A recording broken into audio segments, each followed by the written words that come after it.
Oh, Holy Spirit is with us. Thank you, Holy Spirit, for joining us.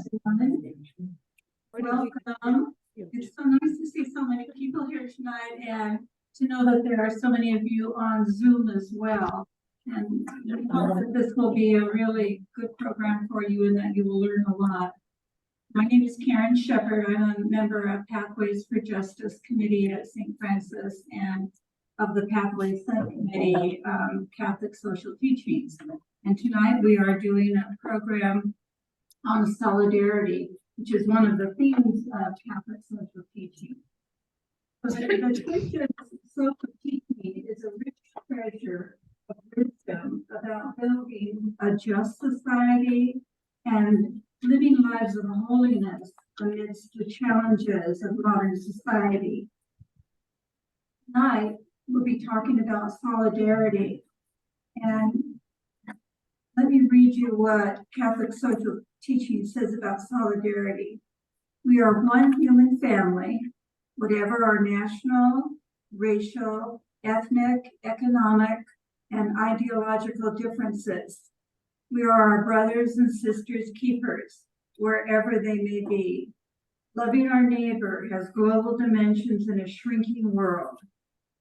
At the core of the virtue of solidarity is the pursuit of justice and peace. Pope Paul VI taught that if you want peace, work for justice. The gospel calls for us to be peacemakers. Our love for all our sisters and brothers demands that we promote peace in a world surrounded by violence and conflict.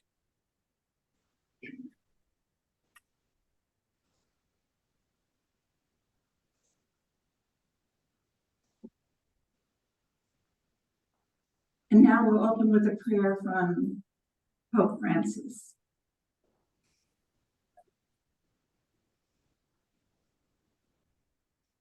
Merciful God, we pray to you for all the men, women, and children who have died after leaving their homelands in search of a better life. Though many of their graves bear no name, to you, each one is known, loved, and cherished. May we never forget them, but honor their sacrifice with deeds more than words. We entrust to you all those who have made this journey, enduring fear, uncertainty, and humiliation, in order to reach a place of safety and hope. Just as you never abandoned your son as he was brought to a safe place by Mary and Joseph, so now be close to these, your sons and daughters, through our tenderness and protection. In caring for them, may we seek a world where none are forced to leave their home, and where all can live in freedom, dignity, and peace. Merciful God and Father of all, wake us from the slumber of indifference, open our eyes to their suffering, and free us from the insensitivity born of worldly comfort and self-centeredness. Inspire us as nations, communities, and individuals to see that those who come to our shores are our brothers and sisters. We share with them the blessings we have received from your hand and recognize that together, as one human family, we are all migrants, journeying in hope to you, our true home, where every tear will be wiped away, where we will be at peace and safe in your embrace. Amen. Amen. So, Teresa, is that right, Teresa? Going to lead us in the acknowledgement.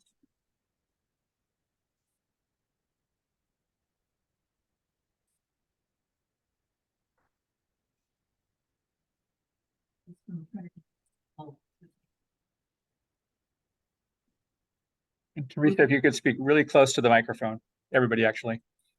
We gather on the traditional, ancestral, and unceded territory of the Nisenan people. We recognize and thank the indigenous stewards of this land, past, present, and future. With God's help, we agree to hold ourselves accountable to forming new and ongoing relationships of honor and respect with these lands and peoples.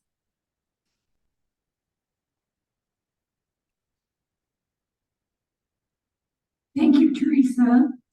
So does everyone know where the restrooms are located? If not, they are up at the top of the stairs and turn right. Okay. And there are refreshments on the back table. There's some wonderful ice water and some cookies to give you sustenance tonight. Okay, so without further ado, we're going to start our program. It would be wonderful to say that all of the immigration problems in the world and in this country and in this state have been solved.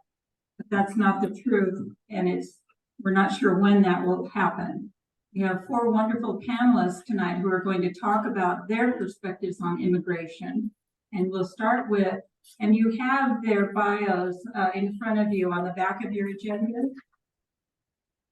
Our bios for Jessie DeHaven, for Nafi Haidari, for Shireen Miles, and for Jeremy Rudd. Thank you so much for being with us tonight.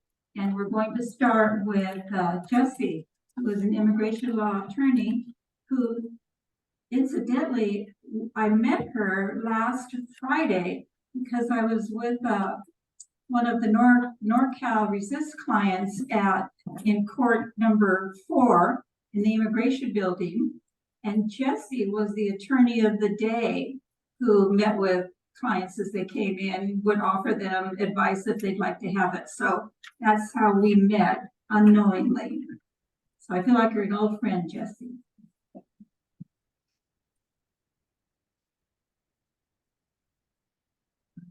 Great. Thank you so much, Karen.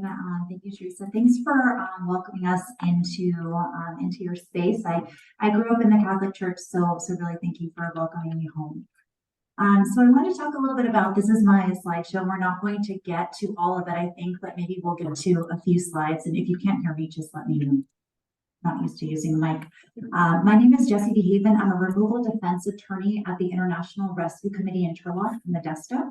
I'm also a volunteer with Jeremy at NorCal Resist. And that's how I got started with immigration issues here in Sacramento. So I work with people that are in removal proceedings, which means I work with people that are in danger of being deported, people that are at the court primarily, but basically they are defending their right to stay here in the United States. And so I know Nafi is going to talk to you a little bit more about the affirmative process, but I'm going to focus a little on the defensive process.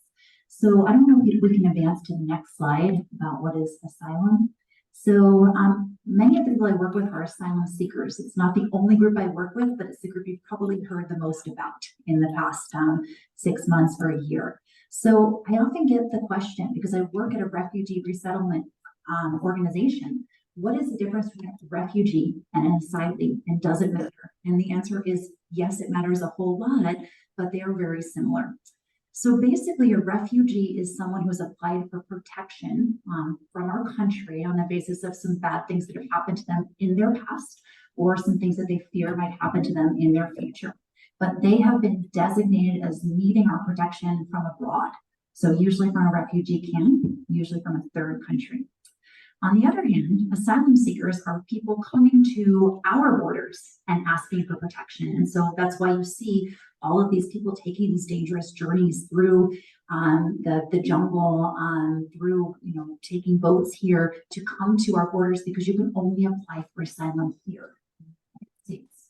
And we call them asylum seekers because they have not yet been designated as needing protection. When they are successful with their asylum claim, we call them asylees, which is also the person next to me is an asylee. And asylees and refugees are eligible for benefits. So benefits like help with housing, English classes, job placement, and asylum seekers are not. They're often not eligible for work permit for quite some time. And so that's one of the challenges I think facing, Judith and I had talked about New York, but facing Sacramento as well. We have this influx of folks, and there are no services available to them. So I think it falls upon the community groups and the faith-based groups to really reach out to this particular population. Okay, so I think we can go to the next slide. So I know there's a lot of words on here. But there's two main pathways in the asylum system, and that's the affirmative process, which you'll hear about next, and the defensive process, which is what I'm involved in as an attorney. There are attorneys in the affirmative process as well. But someone is in the affirmative process when they are here with some kind of status. So if they came with the Operation Allies Welcome from Afghanistan, if they came from Uniting for Ukraine, if they came on a visa, if they're in status, they can apply what we call affirmatively with the asylum office.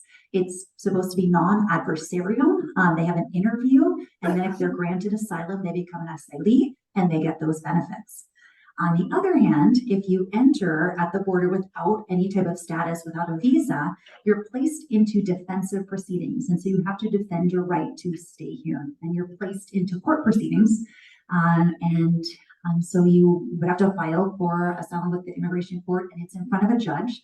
And I work with mostly Spanish speakers, and they call the government attorney the fiscal.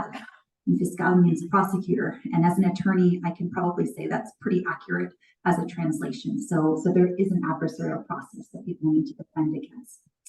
And then if they are denied, they can be deported if they have no other pathway to stay here, like a family-based or some other type of visa. Okay, I think we can go to the next slide. And so I just wanted to kind of bring up, because I know our theme today is solidarity, bring up some things, some realities of the defensive asylum process. And not to say that there aren't some terrible things happening in the affirmative process, but I just know more about this process. So you have a right to an attorney, but the government does not have to pay for one.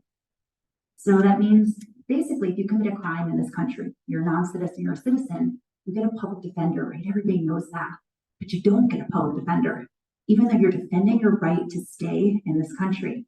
Asylum seekers need to, for the most part, pay for their own representation, or in limited cases, they can find pro bono assistance from an organization like IRC, where I work, or Opening Doors, or CRLAF here in Sacramento.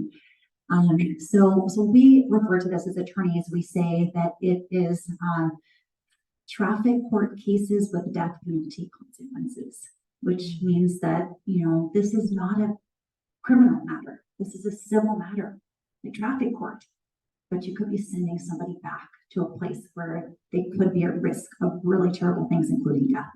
And that is the reality for a lot of our asylum seekers that come in. And it is true that an asylum seeker is typically 5 times more likely to win asylum if they're represented. Because, when you think about it, someone that's coming into the asylum process, they don't always speak English. Sometimes they do, but not always. And they don't always know the process. I mean, sometimes as an attorney, I think, what is going on? The process changes all the time. But someone that has no knowledge, and many of my clients have 6th grade education, especially my Central American clients. So having them navigate a system without any help is the reality. And the reality is a lot of times people that might have won asylum had they had representation just don't have that opportunity. And I just also put in there that proceedings are in court with interpretation, but all the documents have to be in English. So they have to get translations for everything, which really is kind of a pain for me as an attorney. It's a big expense for my organization, but for somebody that, doesn't have any of those resources, it's almost an impossibility. Okay, I think we can go to the next one. So I found this an interesting statistic. So we know that the number of asylum seekers is increasing, but the number of low cost and pro bono providers of services is not really increasing. So right now, less than 5% of asylum seekers are being represented by pro bono. And when I say pro bono, I mean free, including very low cost services. But less than 5% of defensive asylum seekers have that opportunity to have someone go with them to court, explain the process, talk to them in their own language or with an interpreter. And we expect that number to go down because we are just seeing so many more people entering in our borders. And it is the truth that many pro bono programs have residency restrictions and nationality restrictions. So there aren't always programs that can represent every asylum seeker. And sometimes they only represent San Francisco residents. So the funding is definitely something that is tricky to navigate. And I will say that what we are trying to do, I think at NorCal Resist and SAC Act and some other organizations, is connect people to limited services. And we've been really, really successful. So this is kind of a bright light, is that, we are expanding our Attorney of the Day program where, I met Karen, where we're having some opportunities to interact with asylum seekers that are unrepresented. And we also have something that is really new. It actually just started at the end of last year. It's called an E61. And it's where people can provide limited services. And so I think Jeremy's going to talk about this later on, but the pro se clinics that we run at NorCal Resist, and we also do them through my organization, International Rescue Committee. We've done them specifically for Afghan arrivals through Operations Allies Welcome, but we also do them for other asylum seekers as well. And it's a way that we as attorneys can fill out an application for asylum with somebody and not have to be on the hook for that whole case, which the length of an asylum case has now, I know Jeremy was asking this, it's now lengthened out to 3.5 years to get through the asylum process nationwide. Sacramento is moving much more quickly because it's a smaller court, it's a newer court, hasn't been open that long. But if you're in New York, it could take 10 years to get through the process. So I know that's a lot of information. There's a lot more information on this slide, which are the slides that I will not get to, just basically about the asylum process. But I thought today it would be a good idea to focus on that defensive part and just some of the realities before we pass it over to someone that has lived through that and can tell you a little bit about the other side of the process. And they are waiting. Could we ask, could you come up to the microphone so folks on Zoom can hear you? I wanted to know what happens in a place like New York when someone is waiting for 10 years. If they get hit by a car, what happens to them? So that's a really good question. I'm not an expert in all of the state laws around provision of services. Here in California, we do have to provide services, emergency services. We have something called emergency Medi-Cal, and it's going to be comprehensive Medi-Cal is going to be expanded to everybody in the state of California, regardless of immigration status next year. So that's something really, really happy. But, I guess that's the short answer is that if that person went to the emergency room, they'd probably be treated. But would that person have a place to go after they were released from the emergency room? Maybe not. Would that person have a work permit? Maybe not if they hadn't already applied for asylum or had someone help them apply for that work permit. So I think, there's probably lots of answers to that question. So that was a wonderful question. I would like to ask you if you would please hold your questions until all of the panelists have spoken so that they all have an opportunity to share with us. And then after they have each presented, they are going to have time to ask one another questions about their organizations. And then after that, you will all have the floor to ask your important questions too. So our next speaker is Nafis Adari, and Nafis lives in Sacramento. He is a college student, and we can't wait to hear your story, Nafis. Thank you so much for coming tonight.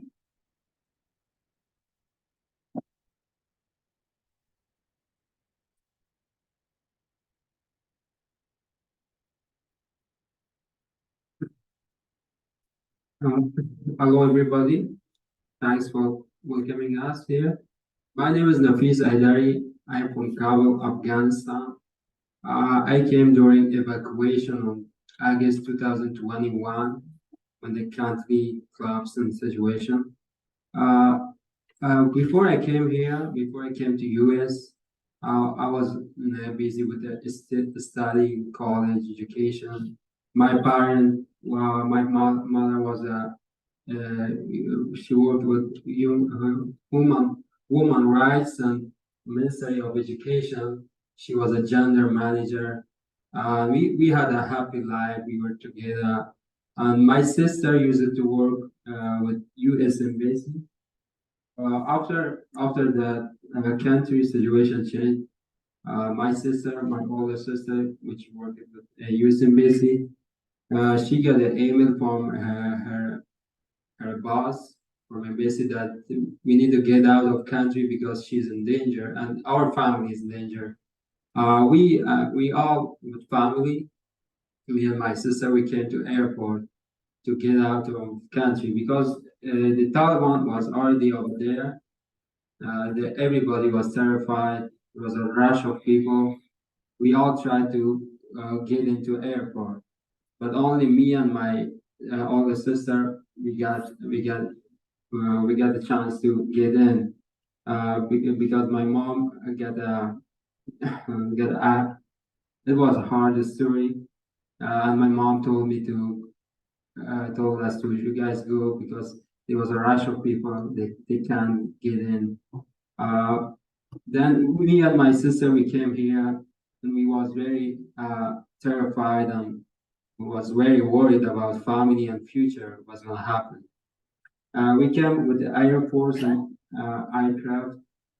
First we came to Wisconsin. There was a military base. We've been there for 2 months, I think. Yeah, 2 months.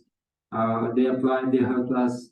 The US government was very supportive and they helped us to apply for work permit for our documents, social security. After we got our document, they sent us to different cities. Me and my sister, we went to Indiana for about 2 months. After a couple of months, then because my younger sister lived in California, we came here because we feel very lonely. We have nobody to help us and talk with us. Of course, people always come visit. They invite us to their home, but still, we was very, very nervous. And in here, we meet very good people. We meet Miss Shireen. We meet all sportive peoples.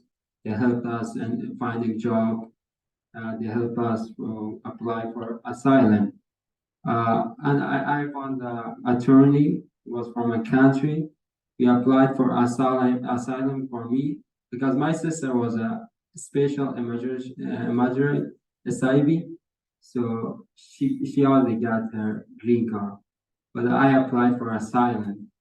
After I applied for asylum, 3 months, after 3 months, I got a notice for interview.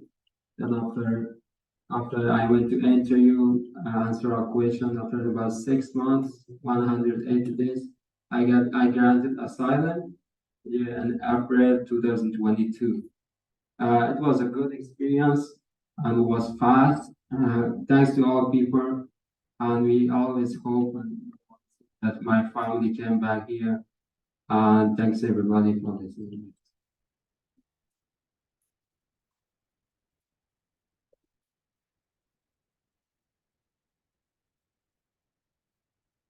My name is Shireen Miles, and I want to thank Nafis for having the courage to come out and tell his story. We're so proud of him and his sister. They're hard workers, and Nafis is now enrolled at American River College. Although he was really close to getting his information technology degree in Kabul, he's starting again, and we've been talking. He was attending American University, so we're trying to figure out for him if his transcripts are available online, because that university has in Kabul virtually closed down. I mean, they do some stuff online, but I'm sure his records are out there somewhere, because he shouldn't have to redo everything toward his degree. But he's been employed steadily since our arrival here in Sacramento, as has his sister Pakisa. And just a picture of how this all comes down is that Pakisa, I guess, had only been married about 5 months at the time of the fall of Kabul, and her husband ended up in Germany and she ended up here. And so they just met to see each other. Had to go to Pakistan because she couldn't get a visa from the European Union. And so he traveled to Pakistan and she traveled to Pakistan, and they've been able to spend a couple of months together. And she's just back today. So eventually we hope that this whole family can be reunited. The sister, who's a US citizen and has already voted, yay. I helped her register, walked her through the voting process. They've applied for the mother to come here, and Nafis just told me today that they have been approved tentatively, but then there's a lot of time that goes by, and she's she's in hiding. She has to be in hiding because she was attacked by the Taliban and given a threat letter by the Taliban because of her prior women's rights activities. So just like, I don't know, a lot of families have this story of being split up. And this is just one family that was, split up, but they're doing their best to pull it all back together, and they're working really hard at they're wonderful people, and I'm privileged to know them. I also just want to acknowledge that here today is Fernando Cibran. Fernando and I have been working together through Sacramento Act with some of the more recent work I've been doing related to the group of Venezuelans that were brought here in June. And so we've been working really closely with some amazing people who are seeking a better life here or fleeing things. I mean, just one tiny snapshot of one of the residents in the group of mostly Venezuelans, and all of it Venezuelans, but mostly. His father was, within the last few weeks, was assassinated. So that the situation that they left was very difficult for a lot of different reasons. There's, we all know that people don't leave their precious homelands unless they can't stay anymore, because I know that if Nafis had his choice, he would have spent his life in a free Afghanistan. But, now he's finding a new life in a new place. But so Sacramento Act is about 30 years old. We've been here in Sacramento. We are a group of faith communities and nonprofits that work together for social justice. And we've accomplished a great deal on a lot of different topics in the Sacramento area. There are more than 40 different congregations that are participants in Sacramento Act, and we basically work to empower local leaders, these local individuals, to make change in their community. And one thing I love about Sacramento Act is that the groups, the congregations themselves determine what kinds of issues they work on. And I've actually mostly worked on homelessness, but near to my heart is also immigration. So it's hard for me to sit on the sidelines when something happens like an influx of people from Afghanistan who need some support, or more recently, this group of individuals from South America who have come here. So shortly there's going to be a transition. Sacramento Act is working with one of the local refugee resettlement agencies to begin to offer more services and a different kind of services than we've been able to offer. So as I understand, at the end of September, we will transition out and they will transition in. But I doubt that we'll immediately stop caring for the individuals in this group and trying to connect them. I'm really proud of my city because it was thought that sending this group of human beings to another city was a way for politicians to thumb their nose at sanctuary cities or sanctuary states, when instead we welcomed them with open arms. And we said, we don't know how to do this. We're not sure what we're going to do, but we're going to try our best to welcome them and treat them as we would want to be treated were we in their shoes. So that's essentially what we've done. And there's been remarkable response from people in the community trying to be of service. And just one quick story is, one couple of quick stories is that we found a young man who works at UC Davis who gets abandoned bicycles and reconditions them. And he gave us about 36-ish bicycles. And the city was able to give light rail passes. So between light rail passes and bicycles, these new guests in Sacramento have been able to have mobility. They've been able to get around town to take care of business. We've also tried to line as many of them up with attorneys as possible, and that's still incomplete. The other thing that has happened is that, some of it is just trying to figure out what the needs are, but one of the needs that came up was some dental care. And I'm so grateful that we discovered a dental program in the Sacramento area, which is handling because a couple people have some pretty severe dental problems and pain, and getting essentially pro bono care for people, so that one thing, that physical problem, is removed as a factor that could be a barrier to someone to be able to move on to whatever the next step is. A few of the individuals who came have gone to another part of the US where they have friends or family. So we've supported them in that. And in one case, we actually paid for a wife and child to come here because they had been separated from the individual. So we're just trying to resolve individual things that come up for this group, and it's been really rewarding. And Sacramento Act will continue all of our work for social justice here, and we've made some new friends, and we are hoping for the very best for each of our guests, and that they will have support to win their way through this process and be able to find some safety and some security here. I haven't been privy, I haven't asked people all their stories, but I know there is a ton of stories behind each of the individuals here. And some of them, they traveled on foot.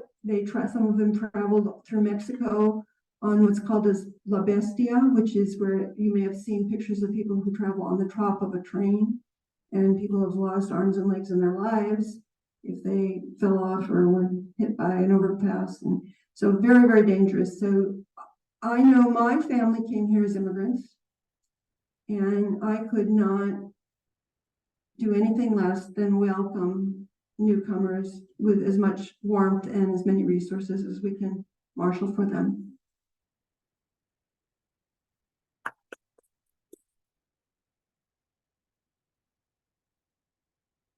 Thank you. Hi, everyone. Thank you for having us here. My name is Jeremy Rude. I am representing NorCal Resist. It's been mentioned already a few times in the panel, so I'm happy to get to share more about what we do with you. We are a mutual aid organization that focuses on meeting the basic needs of new members of our community, immigrants and refugees, while also working towards justice in the immigration system. We are a network of volunteers, and all volunteers, there are no paid staff members of our organization. We have a very non-hierarchical system. It's all about people coming together, pitching in how they can, and helping make sure that people can meet their daily needs so they can focus on their immigration cases. And then even more, we help them with that a little bit too. So what I will do is just review some of the programs that we have, and I can explain a few of the documents that you have on your table, ways that you can help support us and get involved. So as I mentioned, NorCal Resist is a mutual aid organization, and this means that we help these people meet their basic needs like food, shelter, medical care, education, etc. Now, if you don't have a legal status, if you don't have citizenship or speak English, there's a lot of things that can be barriers to your daily life, let alone your immigration case. And so one of the things that we do is try to provide as much people as possible with food, necessities, and other types of support. We do this by sponsoring a large number of migrants and refugees. We also have monthly food distributions at various in various neighborhoods each month. We have a monthly brake light clinics and free community tables where volunteers come and they help fix anyone. You don't have to be an immigrant, but anyone's brake lights, just to hopefully avoid contact with law enforcement, which is getting pulled over for a faulty tail light, can be a way to bring one of these people into contact with law enforcement that can ultimately end badly. And so this is a great way to, especially if you know about cars and have those handy skills, to get involved and help the community in that way. We have a day laborer outreach program, which is where we go to different places where day laborers find work, and we give them sort of know your rights trainings, because even if they're not citizens, they do have rights as workers in California. And we also provide them with other necessities, safety equipment, gloves, glasses, etc. at those events. A fun thing that we have started in the last year is an urban farm. It's in West Sacramento, next to the IRC plot. And so what we do is, people that like to garden grow a lot of food there, and we give it all away for free. We do this at the food distributions, at the community tables, at the clinics. Honestly, we have more tomatoes and squash than like we can handle. So if you have a garden, you kind of know it's that time of year. So that's been a really exciting program, and people are excited to not only receive food boxes from the food bank, but fresh food, organic tomatoes and tomatillos and other products that they are used to eating. On the side of immigrant justice, but again also sort of connected to all of this mutual aid work, is a series of programs where we help people navigate the challenges of the legal process in the form of the paperwork. Filling out paperwork in English is something that we are all very familiar with as locals, as English speakers. It's something that maybe is annoying, but that we don't really think twice about. It can be a huge, huge barrier to someone who needs to file for asylum, who needs to submit a work permit, who needs to register their child for school. And so one of the things that we do as part of our accompaniment mutual aid program is to help people with this paperwork and to accompany them into these spaces where they have to interact with, hospitals, schools, other, the DMV, other governmental or sort of bureaucratic organizations. And we provide support in that we are there with them. We help navigate any communication challenges they might have, even though sometimes we don't speak the languages that they speak, but Google Translate and like a kind heart go a long ways these days. And we also help people file some of the more serious or influential paperwork, like the asylum applications. We have monthly pro se asylum clinics. Pro se is when, as Jessie mentioned, an individual represents themselves. And so although we can't provide attorneys for everyone, we can provide patient and kind volunteers that can help sit down with these individuals, oftentimes with the help of an interpreter, and to fill out the asylum application, which is daunting and also a process that re-traumatizes, because you have to tell your story and why you fear for your safety. So a couple of other things, I guess one other thing that we do is we have a bail bond fund. We're part of a large bail bond network. Many immigrants are detained, are imprisoned when they arrive in the United States.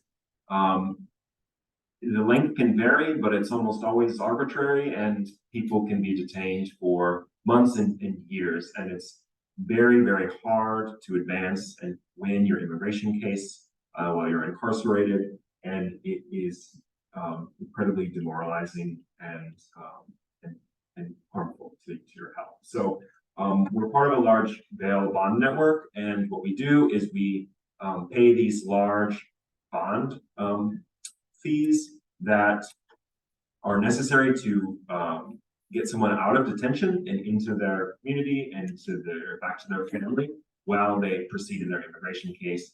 And eventually that money comes back to us because it is a bond, but we're happy to put it away for many years and wait for that just so that person can be back with their family. So yeah, that's kind of an overview of our programs. On your tables, there's a variety of documents. This one here with the flat or the squares is just a selection of things that are happening right now, this September. We have a food distribution coming up, and there's a sign up for any of these monthly food distributions if you're interested in getting involved. We have a training for accompaniment. This is going to take place on September 26th on Zoom. No RSVP necessary. You can just tune in and learn about how to help. We also have some places you can donate. The Amazon wish list, if you'd like to look at something specific on there, or the food needs that we have for several drop-off points in Sacramento. The other document is a list of items. We put together a program where we provide welcome baskets for the many people that are arriving, many families and quite large families that are arriving to Sacramento, sent by various other state governors. And so what we do is we like to ask different groups, like this one, to work together, or neighborhood groups, friends, community groups, to sponsor a welcome basket for our families, and you can see the approximate cost and of each of these different types of welcome baskets. So if you'd like to make a donation for one of these amounts and specify which type of basket you'd like to give, we'd really appreciate it. And there are some other links down below where you can learn about donating more. And also some instructions on the backside about putting one of these baskets together your own if you'd like to do that instead of just covering the cost of one. The other documents on the table, the colorful glossy ones, are a variety of resources that we distribute to immigrants in the community when we come across someone that needs some support. They are in Spanish, Russian, English. They're for a variety of different purposes. Feel free to take a look at those, pass them along to someone that you think might need them. Leave them at the front of the church or wherever people might be coming in. I have more, and I'm also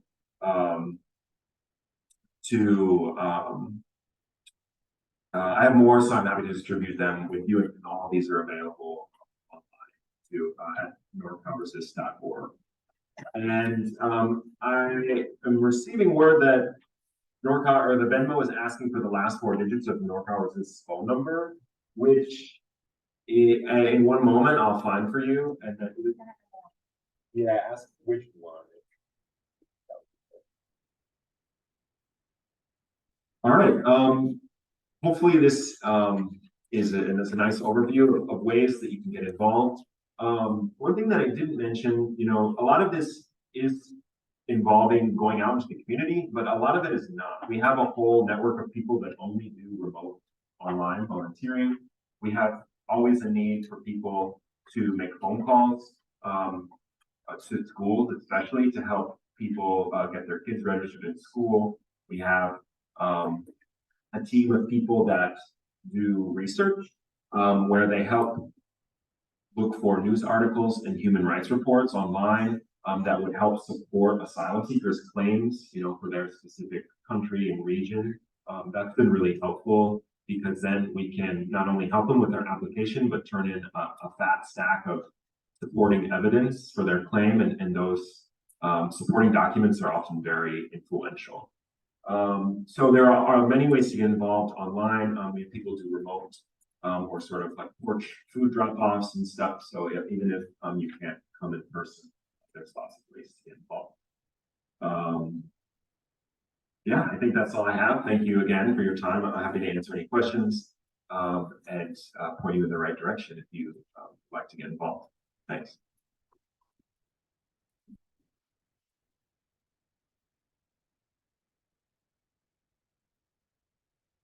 So we would like to ask the panelists if they have questions or comments for each other, because perhaps you do. Maybe there's something you want to know about what Jessie does, or Nafi's situation, or some of the wonderful things that NorCal Resist does, and SAC Act. So if you have questions for one another, just pass the microphone back and forth. Take maybe 5 to 10 minutes to do that, and then we'll open it up to the audience for their questions.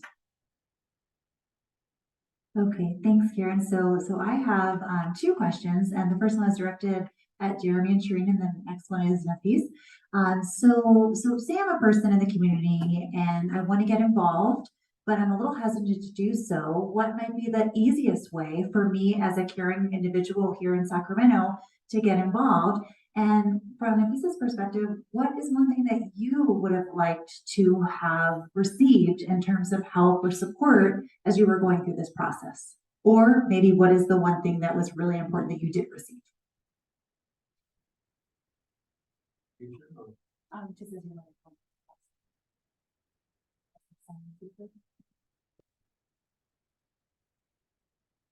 The thing that I wish I had received was like attorney and someone who applied for me for asylum, because I that's the reason I came to California, was because I know somebody, Afghan attorney, work private to apply for asylum, and we need to pay for him. Since we just came here, we had no job. It was very hard for us to pay for him and documents, and I hopefully that they're gonna be any communities or organizations that help people to apply for documents, permanent resident, green card, and also the work permit and every documents. I wish there wanna be someone to help us in applying documents.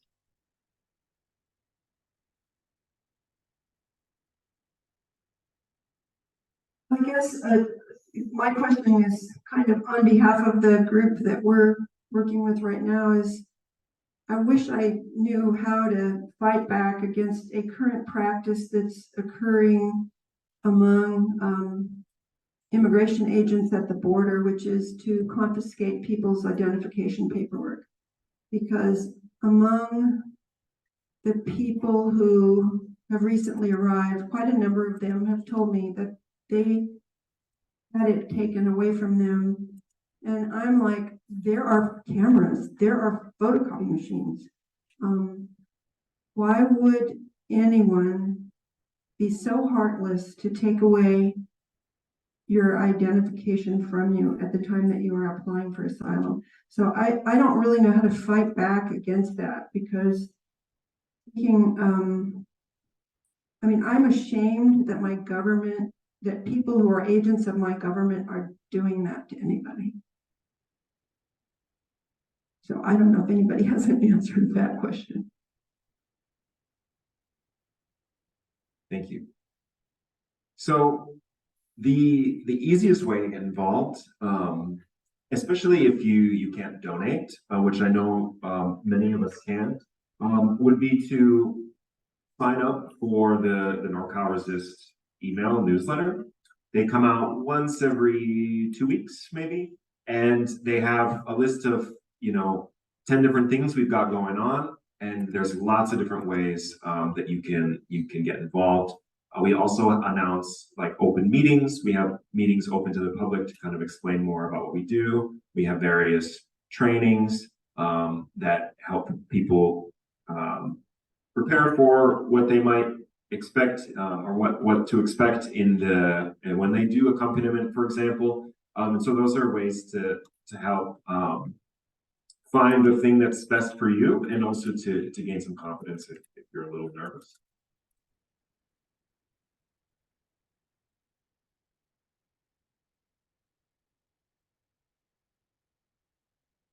Okay, I think we got the last four, but I now forgot what it was. Yeah, so the for Venmo, if it's asking for the last 4 digits of NorCal Resist phone number, the numbers are 2506. 2506 for all in Zoom land. And Shireen, that's a really good question that she brought up, that there's this common practice at the border among people seeking asylum. They're reporting that their documents are getting taken, their passports, all of their identity documents, which makes it very hard for them to apply for work permits. They need a photo ID. It makes them very hard to apply for a driver's license, which here in California, you get an AB60 driver's license, so you can get around and get to services and get to other things in the community. And I don't have a great answer for you, Shireen, because as an attorney, I've reached out to Department of Homeland Security to try to get those documents back, and was told that they would not be returned to us until after someone won asylum. So as we know, that's quite a long process. So what I encourage people to do is reapply for their passport. But then that creates problems because not everyone can, right? Maybe someone's from a country where there's no embassy. And that's certainly the case for people from Afghanistan. It's certainly the case now for people from Russia, from Venezuela, from lots and lots of countries where we don't have relationships with them. So yeah, I don't know what the answer is, but we have been able to get work permits and things like that by getting the AB60 license. Sometimes the DMV is less strict. Amazingly, the DMV is less strict with issuing IDs than some other government agencies. But also for some of the kiddos, we've been able to get school IDs and things that have photos. So we've been able to work with that. I've been wondering if this is something that we need to contact our congressional representatives about and push them on. It just seems like it's a violation of human rights.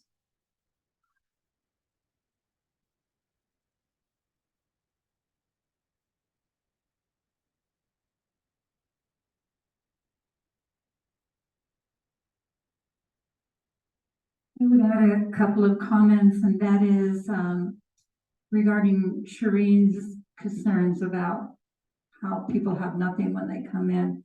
When Jane Potter, who's at the back table in the pink shirt, and I went down to Tucson, Arizona last year to volunteer at Casa Alitas. People were coming in from the detention centers. Oh, and I'm sorry, Doug Thompson was down here with us too. And when the people would come in on the Border Patrol buses, they would have shirts and pants and socks and no shoes and a little Ziploc bag holding who knows what. And that was it. That was absolutely it. My other comment was about NorCal Resist accompaniment. And if you want to do something that's really fun and very benign to start as a volunteer, I suggest you take the guests grocery shopping, because they need someone to take them grocery shopping. They need the transportation, and it is so much fun. And it's fun to see them get acquainted with the American grocery store too.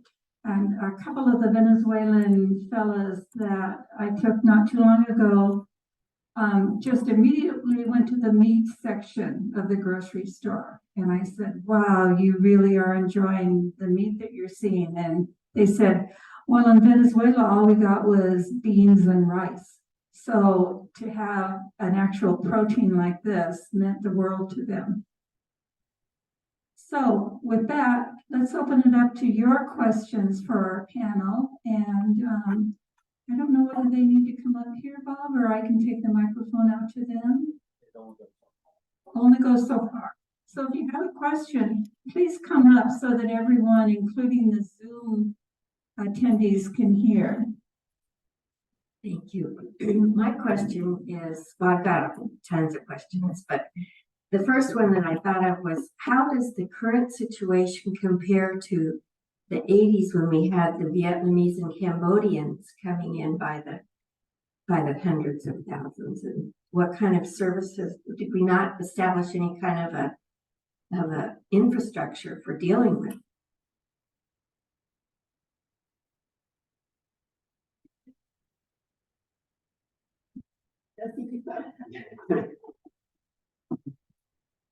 I thought I was not around back then, to sing along, but I will say over the years, I do know over the years, we've had certain different programs for certain countries. So is it Karen also? Karen. So Karen's question was, did we not learn anything from this? And maybe the answer to that is not really. But we do offer protections for certain nationalities. Right now, we offer in the form of temporary protected status or TPS, and we've offered certain like amnesty programs for different nationalities. So like Cambodians had a different pathway so that they weren't always forced to use the asylum process. And that's what we were asking for the Afghans, right? We were asking to have an Afghan Adjustment Act. We're still asking for it because the Afghans are having to use the same asylum process that everybody else is using. And it's meaning that everything is taking longer instead of having that pathway. And Afghans can get TPS. Venezuelans, if they arrived a long time ago, before 2021, they can get TPS as well, but it's temporary. So we're also kind of, wanting those more permanent things that we did say back in the 80s. We have people here from El Salvador that still have TPS from the 80s, right? But they still have no pathway to permanency. So they're here, they're not in danger right now of being deported, but that's at the whim of whatever president and administration we have. So I think having those nationality specific pathways would be a great idea. Do you want to entertain any questions from Zoom? Shall we break into Zoom for a moment?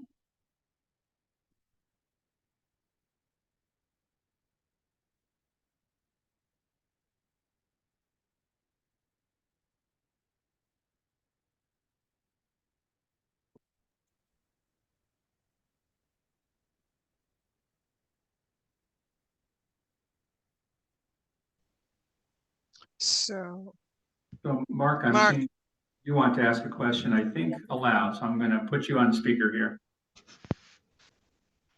Okay, can you hear me? Yes. Okay, the question I typed in was, is it illegal for the governors of Texas and Florida and maybe other states to do what they're doing, sending folks across the border to other states?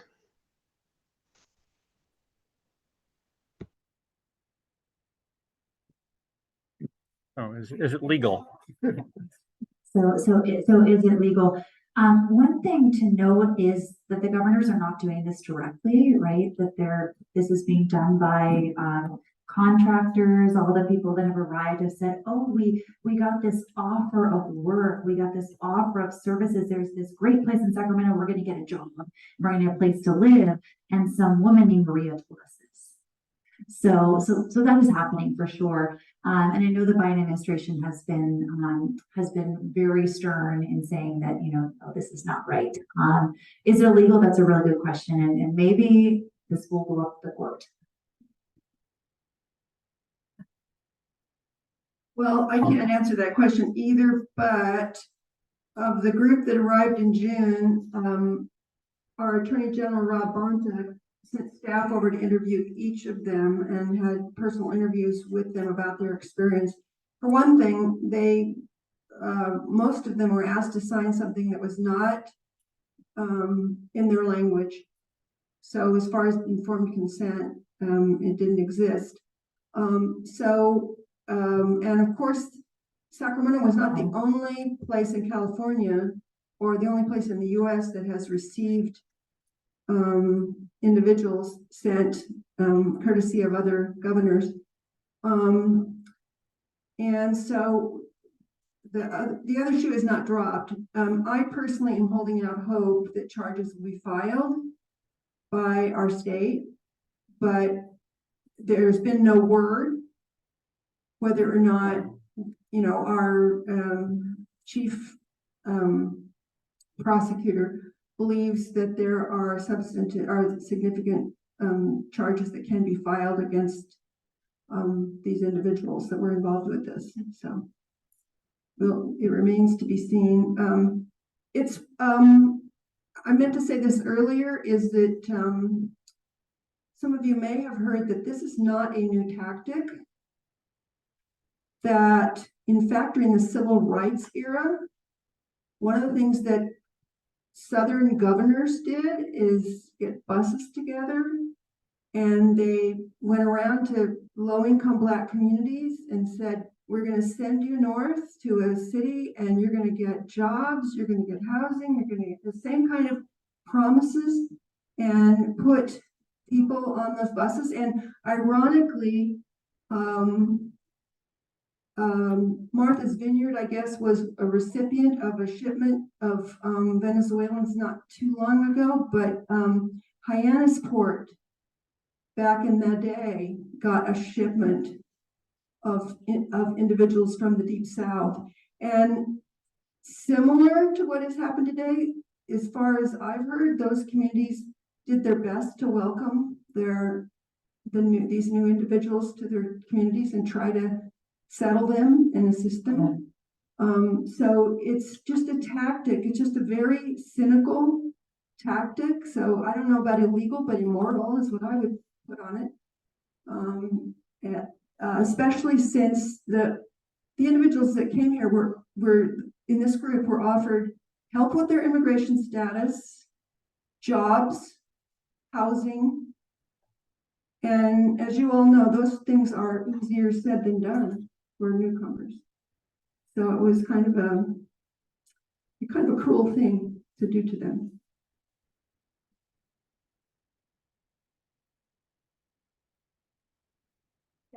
I have a question for Nafis. Knowing that your mother is still back in Afghanistan and other family members, how difficult is it for you to communicate with her on an ongoing basis? And how do you do that? They actually have access to internet, so we communicate once in a while because it's not really safe for her. My father also used to work with NSIA, which is organization that National Status Information. So we don't actually want to communicate too much with them. But once in a while, we communicate like in WhatsApp, Zoom, communication. Well, they missed us and we missed them, and hopefully they're gonna come and be safe here. They always worry about the future, and we guys too. Yeah, you must worry for them. Thank you.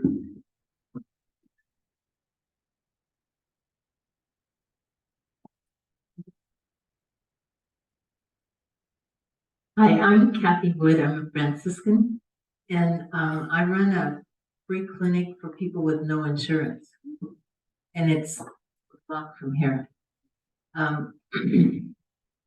We usually set up a memorandum of understanding with different agencies or parishes that want to send us patients in case we run into some difficulty that we need to get a hold of the person and we're not getting it or what, that kind of thing. Not this Sunday, but next Sunday, we're going to do a kind of a scant health fair at Our Lady of Guadalupe. And anybody can come, and we're going to do, we're going to check vision and maybe for anemia and some things like that and do a health history. And then out of those health fairs, when we do it, we then give patients an appointment for our clinic.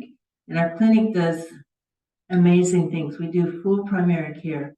So we do blood work, we do a history and physical. We send everybody for dental cleaning at Carrington College. We check everybody for sexually transmitted diseases. We've never had a positive HIV, and we've been open 13 years.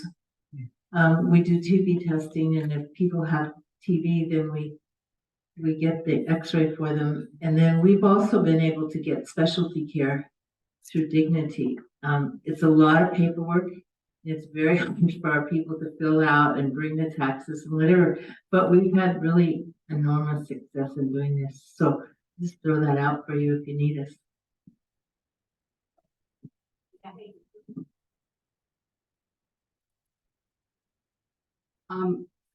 First, I want to say that Jessie, you did a great job, and I know everybody loved it, but we didn't start clapping until the other folks. So I want to thank all of you. I think you're all very courageous and very well informed. And my question is about, Shireen, you alluded to some sort of, if there's any legislative efforts that we could do.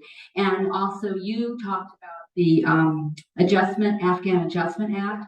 So I wonder if you all could give us any suggestions about anything we should be supporting or writing to our legislators.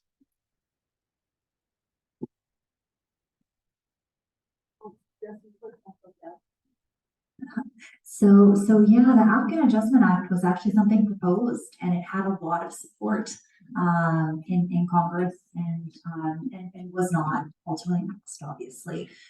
There's still some support for it. I think that we do have some pretty supportive congressional representatives here in this area. I'm from the Pocket area, so Doris is my representative, and I think, you know, she's been great to work with. I've worked with her directly. I've even worked with her directly as an attorney to get some asylum filings moved along a little bit, that things that were taking a long time for constituents that were in our area. I usually work with people on the Desto, so now we have a different, we have Josh Carter for some of our area, but then we actually have Tom McClintock for part of Turlock, which makes no sense to me. I'm not really sure how the district actually makes it down there, but it does. So his office has been a little less supportive in advancing some things that we're looking for. But yeah, I mean, I have found a lot of success, and most success we found has been on individual advocacy for a person in our area that maybe they're not getting their work permit in time, or maybe, you know, they're not getting released from custody, and we want to reach out to those representatives to see what they can do.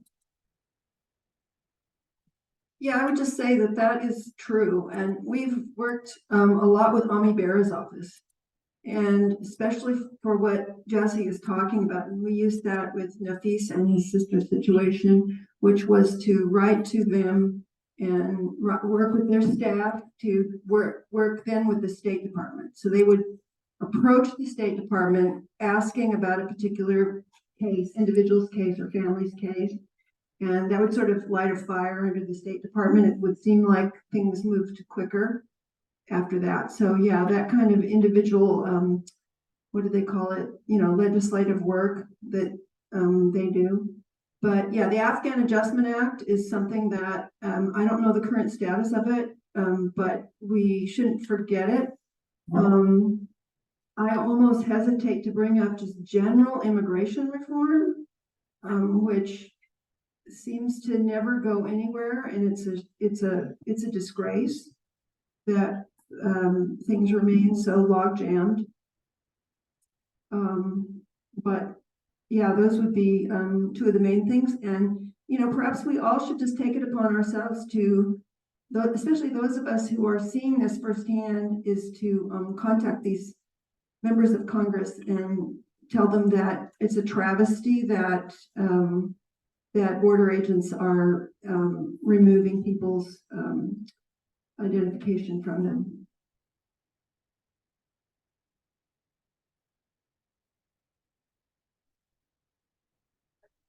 I have one more thing to add about legislative support. NorCal Resist does have a legislative team. They do a lot of stuff remotely, especially in relation to calling and contacting Congress people. Other specific policies that you could address when you contact your representatives are just ending detention for immigrants who are not criminals to begin with. There are lots of different organizations that work with this. The VERA Institute for Justice, VERA, is an organization nationally that is seeking to end immigration detention.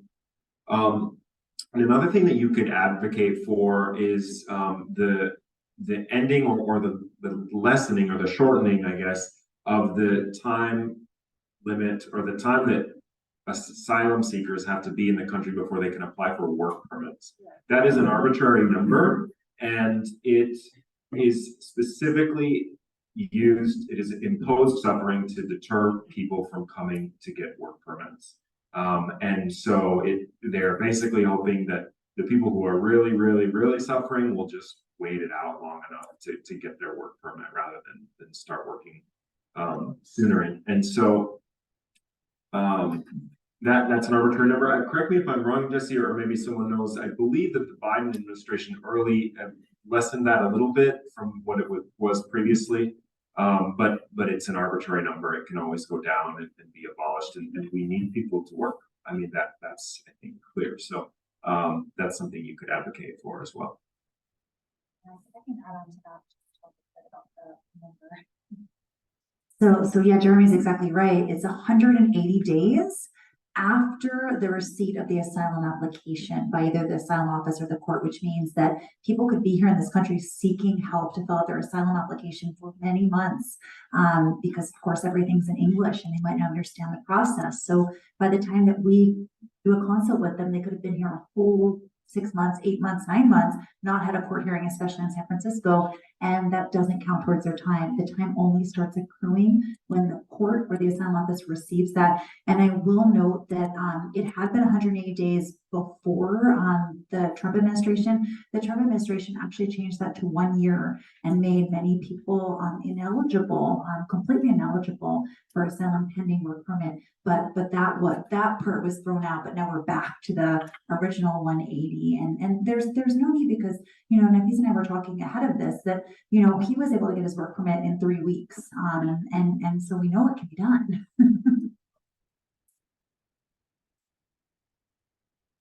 Just another relevant topic is that Sacramento Act is a member of the Sacramento Immigration Coalition, which is a group of, and I think you are too, your group is also. And one of the things that success that we recently had was that our prior sheriff had an ongoing practice of turning people who were in detention over to ICE. And so an individual who was not a citizen could be deported. And so there were a number of cases where this occurred. We were able to get the Board of Supervisors to pass a resolution to forbid the sheriff from using any county funds. And now we have a new sheriff, of course, for this purpose, because you could have someone who was detained, hadn't even been to court. We didn't, they were accused of a crime, a nonviolent crime. This only applies to nonviolent crimes, but they would be accused of a crime and they hadn't even been to court, or in some cases they had even been exonerated of the crime. And what Sheriff Jones would do, we actually had a Freedom of Information request. We were able to see that the practice was to call ICE and say, this person is being released from the jail at 4 o'clock, and ICE would be outside and would pick them up and take them. So that practice has supposedly stopped. We're monitoring it closely. But that whole issue of the use of county funds for federal immigration purposes is where we said that, and we were following the lead of many other counties in California, which have also forbidden their law enforcement agents from being federal immigration agents. So that's been a project that the Immigration Coalition has worked on, and we will continue to monitor that and see that the current sheriff follows that as well. We require, as a result of there was a settlement actually that a case that was found of the violation of this, and as a part of that settlement, they are required to do training of officers and personnel on what the law allows and what the law requires. But essentially, the law says that unless someone's a violent offender, they shouldn't be turned over to ICE on the basis of being picked up for a taillight violation or whatever.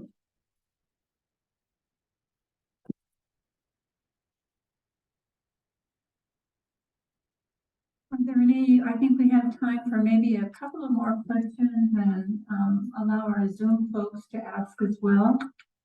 Are there any Zoom questions? Any questions from the Zoomers?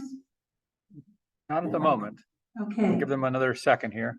Just a quick question. Is the act SAC Act and the Resist, NorCal Resist, are you both 501(c)(3)s?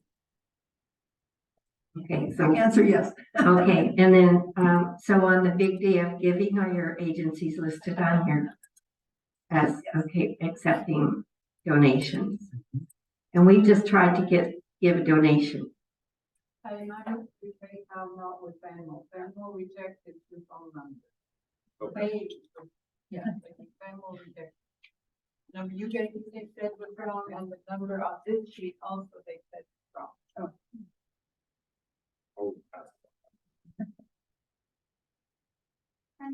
I have one other little question, sorry. So you are the accompaniment trainees, are they kind of like peer counselors?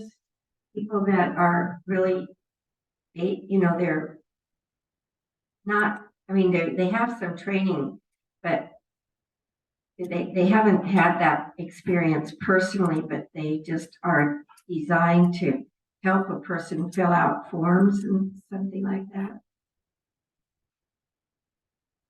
Yeah, so the accompaniment training is very basic, and what we're mostly asking folks to do with the accompaniment program is to take people to get groceries, take people to the clinic, and so it largely consists of providing transportation, helping with communication issues, and in many cases pressuring for the same kind of service that you would receive when it's often not provided for you if you are not white or if you don't speak English.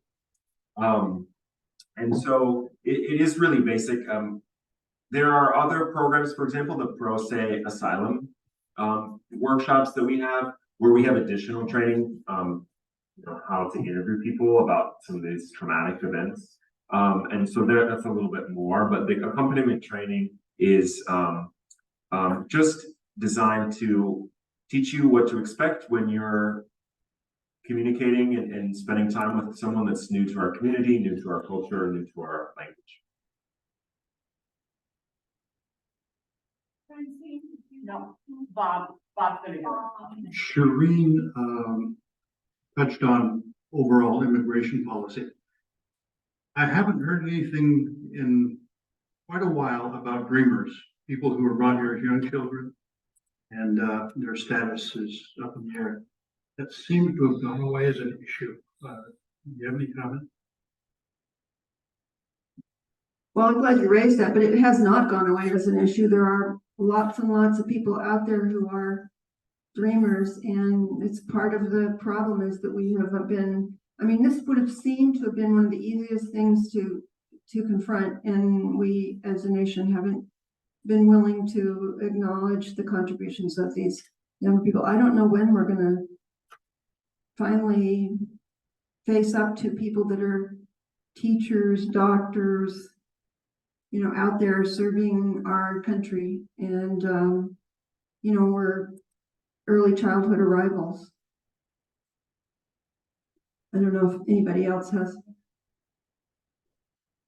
So what Shireen said is exactly right. I'll just add like the legal part of it is that, so the legal part of DACA is on hold, meaning that there can be no new DACA applicants. So even if someone applies right now, if someone would apply, would be eligible normally, they cannot apply. Now they are still allowing people to renew their DACA. So if you do have DACA currently, you can renew. But if you don't renew and pay your fee and you fall at a status, that can put people in really, really precarious situations. And we are seeing that. So interestingly enough, I don't know how much you're following the news, but the judge who had overturned DACA is the same judge that is now looking at the Cuban, Nicaraguan, Haitian, Venezuelan parole program, which that decision is set to come down in about a couple of months, probably by the end of October.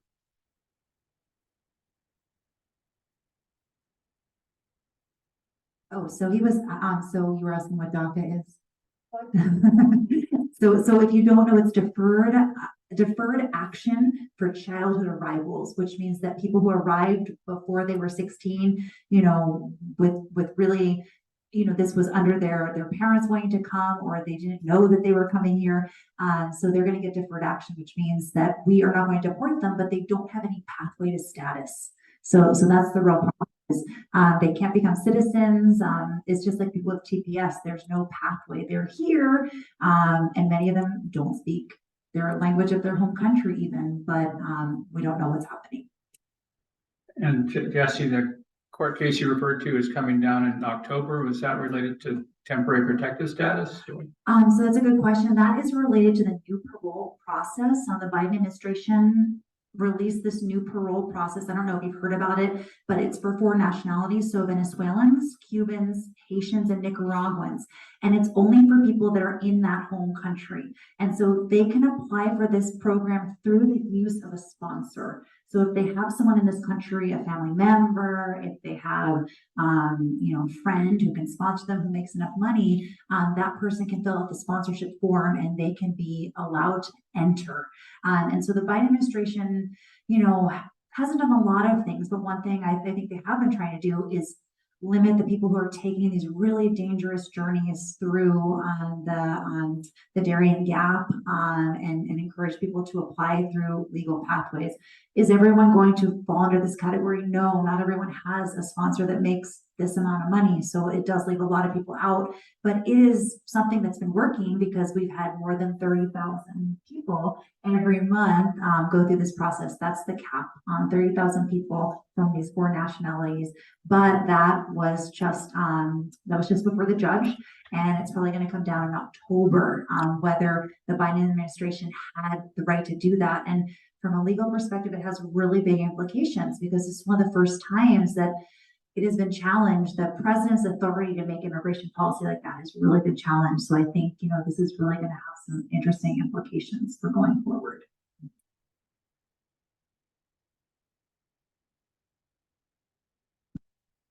So we're right at 8:30, and Betsy has a couple of comments. She has some information to share with you, and then she'll do our closing prayer. And I wanted to tell you that if you wanted the information from Jessie's slides, just let us know. Pathways will send you that link. Jessie's going to give us the link and we'll send it to you.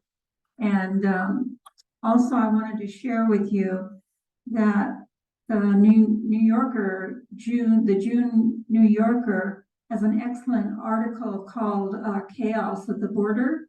That's a really, really comprehensive article on what's happening at our southern border. And you can go online and read it. You don't need the magazine. So I think that's a wonderful way to get a holistic view of what's happening.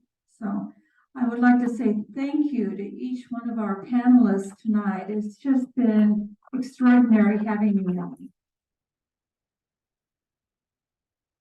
And I hope we all come away with it, knowing that even though this situation in our country seems overwhelming and not resolvable, there are things that each and every one of us can do to help. And so sometimes you just have to take that attitude and do what you can, and then go from there. So Betsy, I'll turn it over to you. And I think we should also thank Karen Shepard for contacting these wonderful panelists, and for all Karen does and Jane does and other people in this room on behalf of our immigrant brothers and sisters.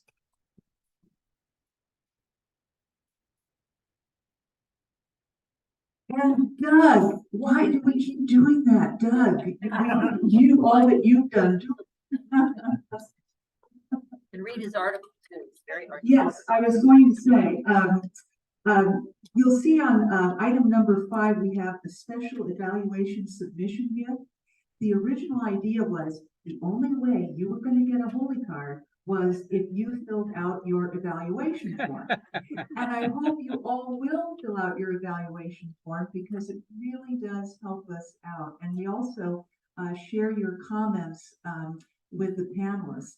But because Doug and Peggy are better people than I am, they said, no, everyone should get one. And Peggy, could you just share where this Holy Card came from and your and Doug's role in making this possible?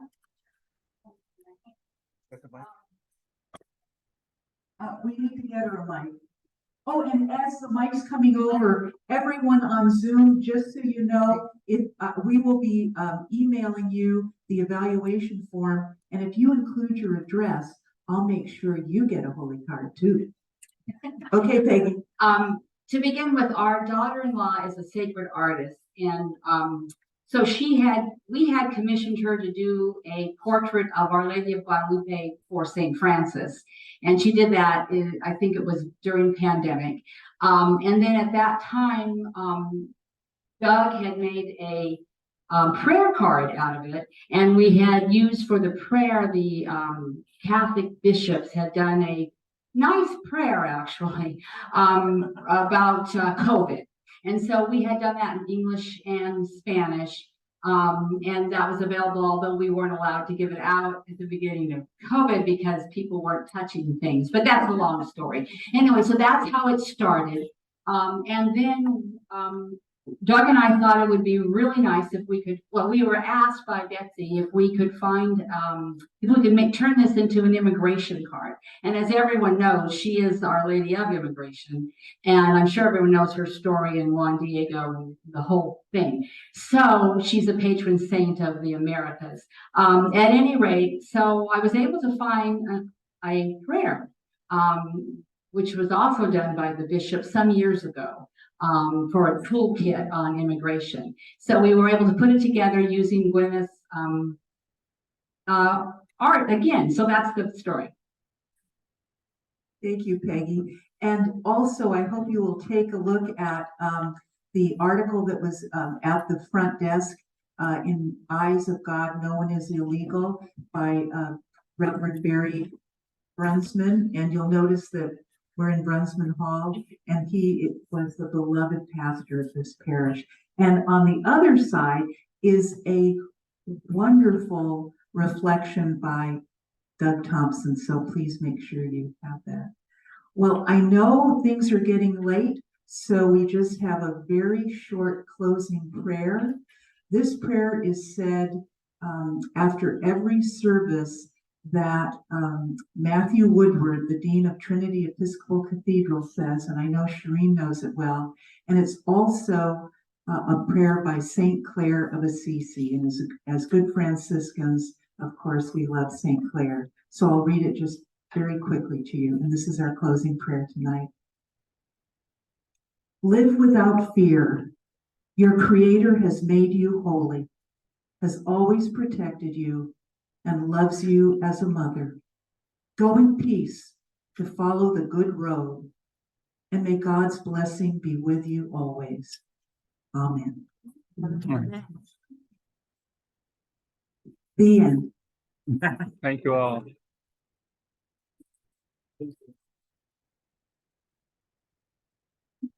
Now, if you did not have an opportunity to drop a donation in the basket, you still have time to do that. And the donations will go to SACACT and to NorCal Resist. So thank you all for coming tonight.